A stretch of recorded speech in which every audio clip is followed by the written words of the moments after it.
মহান আল্লাহর উপর ভরসা করে দুর্নীতির রোড যখন বন্ধ হবে, চাঁদাবাজি যখন বন্ধ হবে, তখন সকল উন্নয়ন হবে ইনশাআল্লাহ।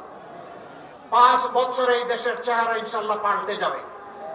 নতুন যে বাংলাদেশের স্বপ্ন আমাদের যুব সমাজ, আমাদের মা বোনেরা দেখেন, সেই বাংলাদেশ সেদিন হাতে ধরা দিবে ইনশাআল্লাহ।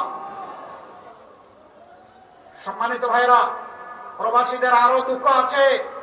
মিডল ইস্টে যারা কাজকর্ম করতে যান, তারা অত বেশি বেতন এবং আয় রোজগার করতে পারেন না। কারো কারো ভাগ্যে অনেক সময় ওই দেশে ইন্তেকাল জুটে যায়। এই লোকটি যখন ইন্তেকাল করে, তখন তার লাশ নিয়ে ঠেলা ধাক্কা শুরু হয়ে যায়। কেন? তাকে বলবেন রিমিটেন্স যোদ্ধা, আবার সে ইন্তেকাল করলে তার কোনো অভিভাবক থাকবে না, তা আমরা মানতে রাজি নই।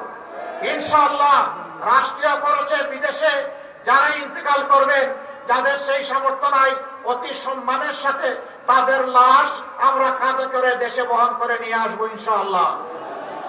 শুধু তাই না, বিদেশে প্রবাসে গিয়ে যারা আয় রোজগার করার আগেই দুনিয়া থেকে বিদায় নেন, তাদের বিষয়টাকে মানবিক দৃষ্টি থেকে গ্রহণ করা হবে এবং তাদেরও পরিবারের দায়িত্ব নেবে সরকার এবং রাষ্ট্র ইনশাআল্লাহ।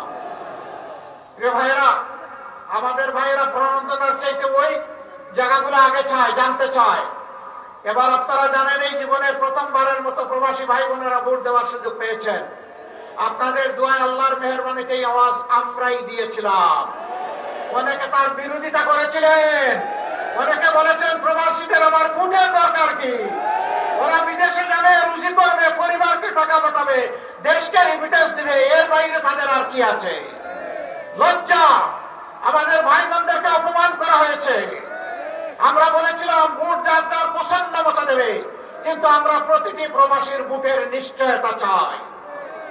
সরকার শেষ পর্যন্ত আমাদের দাবি মেনে নিয়ে আলহামদুলিল্লাহ বাস্তবায়ন করেছে। এবার যদি সবার ভোটার নাও হতে পারে, ভোট নাও দিতে পারে, দরজা খুলেছে, আগামীতে নিশ্চিত হবে ইনশাআল্লাহ। যে সবচেয়ে সুস্বাদু হালিম, রাঁধুনি হালিম। হালিম হোক রাঁধুনি হালিম। ভাই ও বন্ধুগণ, সিলেটের নদীগুলো মরে আছে, বাংলাদেশের নদীগুলো মরে আছে। আমাদের উন্নয়ন অগ্রাধিকারের ভিত্তিতে আমরা বলেছি, নদী শাসন নয়, নদী আমাদের দুঃখ নয়, নদী ভাঙ্গন নয়, নদী বান্ধব হবে বাংলাদেশ ইনশাআল্লাহ। নদীর হক নদীকে দেওয়া হবে। নদী রাগ করে কেন? তার হক দেওয়া হয় না, এই জন্য রাগ করে। তার পেট ভরিয়ে তোলা হয়েছে, দখল করা হয়েছে, গার্বেজ দিয়ে শেষ করে দেওয়া হয়েছে, পানিগুলা নষ্ট করে ফেলা হয়েছে।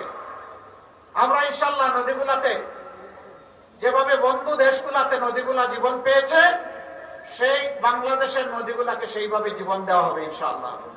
সুরমা কুশিয়ারা বইয়ের পাতায় যেন না থাকে, বাস্তবে যেন পাওয়া যায়, সেই সুরমা কুশিয়ারা বানানো হবে ইনশাআল্লাহ। সুনামগঞ্জের হাওড় বাওড় এলাকা, খাদ্যশস্যের 5 ভাগের 1 ভাগ এখান থেকে সারা দেশের জন্য সরবরাহ হয়। সেই এলাকা অবহেলিত, বাঁধ ভেঙে যায়, ইঁদুরে নাকি বাঁধ কেটে দেয়। ইঁদুরে বাঁধ কাটে কি জন্য? ওই যে ইঁদুর গুলো বাঁধের টাকা পেটের ভিতরে ঢুকে ফেলেছে, ওদের জন্য বাঁধ কাটে। ওই ইঁদুর আর ওখানে আর বাঁধ কাটার সুযোগ পাবে না, পেটের ভিতরে আর টাকা ঢুকাইতে পারবে না। এই সমস্ত জিনিসের দিকে ইনশাআল্লাহ অবশ্যই অ্যাটেনশন দেব। বাংলাদেশের যে জায়গা কৃষি প্রধান, যেখানে জলজ সম্পদ, কৃষি সম্পদ বেশি, সেই এলাকায় ইনশাআল্লাহ আমরা একটা কৃষি শিল্পের রাজধানী হিসেবে গড়ে তুলব। কৃষকদের হাতে আমরা অর্থবহ সরঞ্জাম তুলে দেব, কম পরিশ্রমে তারা যাতে বেশি আয় করতে পারেন। আবার কৃষি পণ্যের সংরক্ষণ এবং বাজারজাত নিশ্চিতকরণে সরকার তার গুরু দায়িত্ব ইনশাআল্লাহ পালন করবে। মাঝিদের হাতে জাল দেওয়া হবে, নামে মাঝি কিন্তু কাজে পাজি।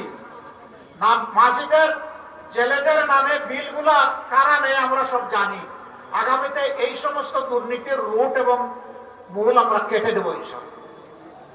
জাল যার জলা তার, সেই পাবে ইনশাআল্লাহ।